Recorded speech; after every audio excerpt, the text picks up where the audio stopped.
समय आने पर प्रमाण से बात करूंगा कि राम कथा कहने वाले ब्लैक मनी को वाइट।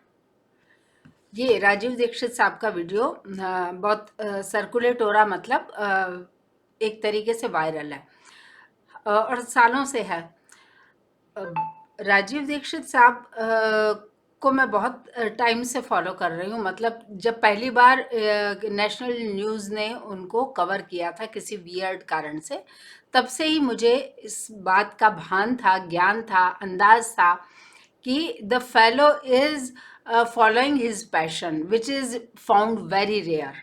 बहुत ही कम लोग हैं जो अपने पैशन को फॉलो कर पाते हैं, और पैशन को फॉलो करने लगते हैं तो सब चीज़ें ईजी हो जाती हैं। तकलीफ यही होती है कि हमें हमारा काम का कोई रिजल्ट नहीं मिलता है। क्यों? क्योंकि रिजल्ट के लिए माहौल बनाना पड़ता है पहले।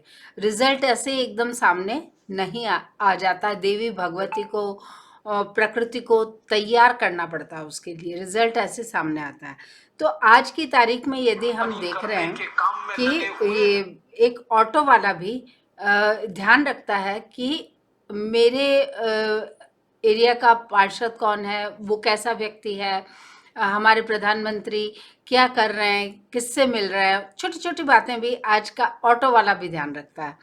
तो ये इसकी जो शुरुआत है बड़ी मुश्किल से हुई है, और लोगों ने उसके लिए अपने समय की, शक्ति की और जीवन की बलि भी दी है।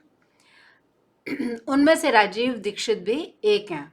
ये कहना चाह रहे हैं कि सरकारें जो है, उन्होंने सभी सरकारों को उसमें शामिल किया है कि सरकारें जो है वो खुद चाहती है कि लोग धार्मिक हों और धर्म कर्म में लगे रहें और अपने पॉलिटिकल राइट्स को भूल जाएं। सरकारें खुद चाहती है। अब इसका दूसरा पक्ष भी हमें समझना चाहिए। दूसरा पक्ष क्या है कि क्या आर्थिक शक्ति का नियोजन किए बिना कोई सरकार चल सकती है क्या? क्योंकि उसे अपने घर में भी अपनी स्थिति को बनाए रखना और बाहर भी। शीत युद्ध का जो समय था उसमें हम किस तरह से, किस शक्ति से, किस बौद्धिक प्रखर बुद्धि के साथ खड़े रहकर हमने विश्व पटल पर अपनी स्थिति को बनाए रखा।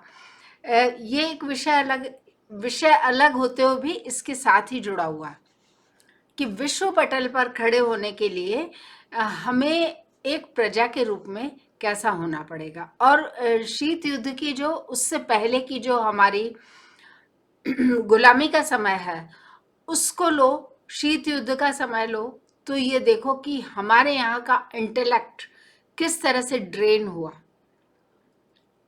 क्यों? क्योंकि हम उनके अनुसार माहौल नहीं दे पा रहे थे। क्यों नहीं दे पा रहे थे? इसमें बहुत सारे कारण हैं। एक ही कारण को इंडिकेट करके अपनी खुशी जाहिर कर देना किसी के प्रति नफरत को जन्म देकर या नफरत का माहौल बनाकर, लेकिन उसमें बहुत सारे कारण हैं। मेनली उसमें सामाजिक कारण रहे हैं। मेनली उसमें सामाजिक कारण है। तो ये मतलब हम एक सोसाइटी के रूप में मॉडर्न वर्ल्ड के साथ खड़े होने के लिए इसमें पॉलिटिकल विल ने कैसा रोल प्ले किया। राजीव दीक्षित आज होते तो मैं निश्चित रूप से उनसे बात करती। जब राजीव दीक्षित थे तब मैं मेरे जीवन में इस तरह से स्टक थी कि मैं मतलब चाहकर भी बहुत इच्छा हुई थी कि इनसे बात की जाए, लेकिन मैं बात कर नहीं पाई। और जब थोड़ा सा सेट होने लगी, पता चला राजीव दीक्षित साहब के ये 2013-14 में मैंने वीडियोस देख रही थी यूट्यूब पे, और मतलब एकदम से मुझे ध्यान पता चला कि now he is no more, he left for his heavenly award in somewhere 2009 November. तो जो मुख्य बिंदु है वो ये है कि सोशली हम डेवलप हुए बिना पॉलिटिकल विल काम नहीं कर सकती, और सोशली डेवलप यदि हम हैं तो डेफिनेटली पॉलिटिकल विल को जो राजीव दीक्षित कह रहे हैं वो उस तरह का होने में मुंह में झाग आएंगे, झाग, पसीना आ जाएगा, पसीना, ओ माय गॉड क्या हो गया। डेफिनेटली राजतंत्र में भी प्रजा की जागरूकता का एक महत्व था और उसकी इम्पोर्टेंस को कोई नकार नहीं सकता था। जागरूक प्रजा की बात ही अलग है।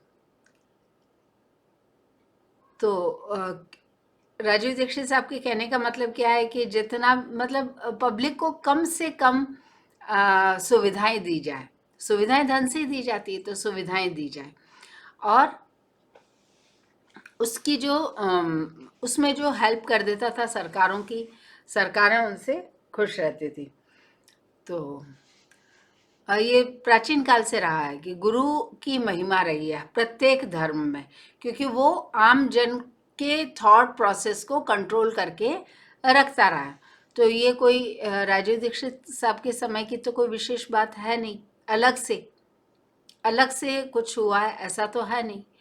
अच्छा, अंग्रेज भी जब भारत में रहे तो उन्होंने बहुत कोशिश की कि यहाँ का इंटेलेक्ट तो वो वहाँ ड्रेन करके ले गए, लेकिन यहाँ अपना कल्चर भी उन्होंने बहुत कुछ थोपा है हमारे ऊपर।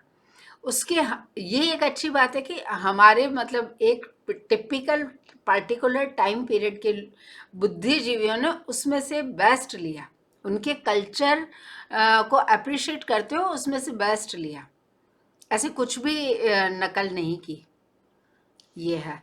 लेकिन उन्होंने अपना कल्चर थोपने की कोशिश की और उसमें फेल हुए, और वही कारण उनका मेन रहा फेल होने का, कि वो हमारी पहचान ले रहे थे। अदरवाइज यहाँ से धन वन ले जा रहे थे ना, तो ले जाओ, पब्लिक को कोई लेना देना नहीं। जिसको कोई मेरी बात समझ में नहीं आ रही हो वो फिल्म देख लो, सत्यजीत रे की बनाई हुई शतरंज के खिलाड़ी, या फिर पढ़ने के शौकीन हो तो प्रेमचंद जी की कहानी को पढ़ लो, उनकी लिखी हुई है तो उसे पढ़ लो।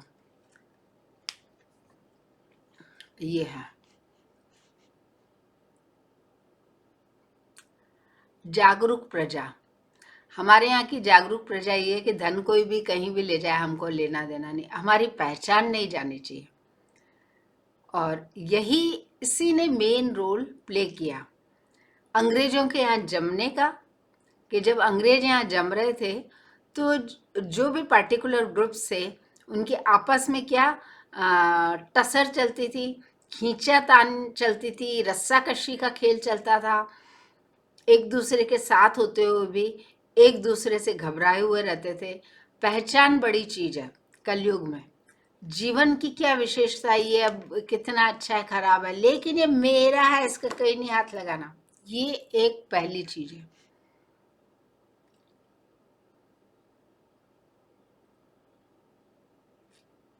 तो राजीव दीक्षित साहब एक्सपोज करके क्या कर लेते, वो अपने स्पीच में बोल रहे हैं कि मैं बिल्कुल टाइमली बहुत जल्दी एक्सपोज करने वाला हूँ।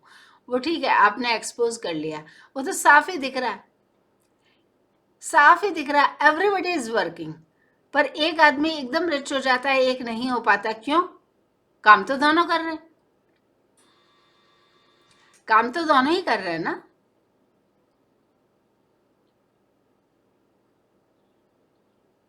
तो साफ ही दिख रहा है कि वो जो मतलब how the circulation of money is happening, वो तो साफ ही दिख रहा है।